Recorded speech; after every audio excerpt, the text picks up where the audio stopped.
Ebidensya po sa reward system, malakas ayon po ito sa Quad Committee. Kahit anong pagtanggi ang gawin ni na Senator Bato de la Rosa at Senator Bongo, malakas ang ebidensyang nakala po ng Quad Committee hinggil sa reward system o ang pagbabayad sa mga pulis sa bawat drug suspect na kanilang mapapatay noong kasagsagan po ng war on drugs. Ito po ang nagkakaisang pahayag ng 3 sa 4 na chair ng Quadcom Committee na nag-imbestiga sa Philippine Offshore Gaming Operators o POGO, illegal drug trade at ang extrajudicial killings o EJK noong mga panahon po ni dating Pangulong Rodrigo Duterte.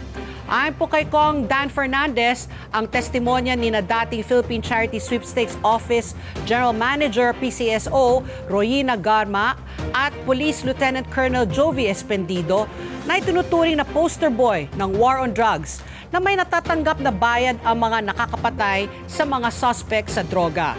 Sinabi naman po ni House Committee on Dangerous Drugs Chairman, Congressman Robert Ace Barbers, pinao-audit na umano nila ang mga intelligence funds sa Office of the President at ang PNP nung nakaraang administrasyon. Dahil po sa hinalang ito ang ginamit sa reward system bukod po sa koleksyon sa POGO at small time lottery o ang tinatawag na STL.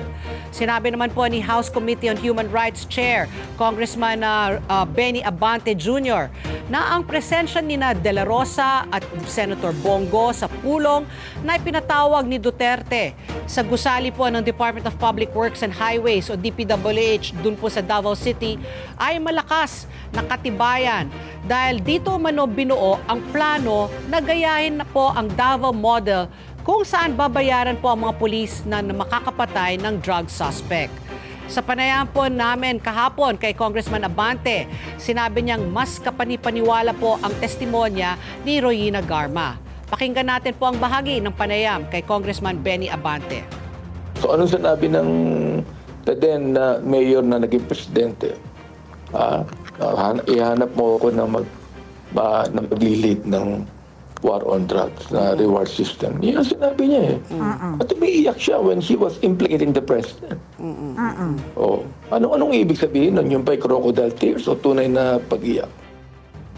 Tinig po ni Congressman Benny Abante. At base po sa nagdaang pagdinig ng komite, umabot po sa 1 milyon ang binigay na pabuya sa mga pulis na makakapatay ng drug suspect kung saan si dating National Police Commissioner Edilberto Leonardo ang nagdedesisyon sa kategorya at halaga ng pera sa bawat suspect na mapapatay.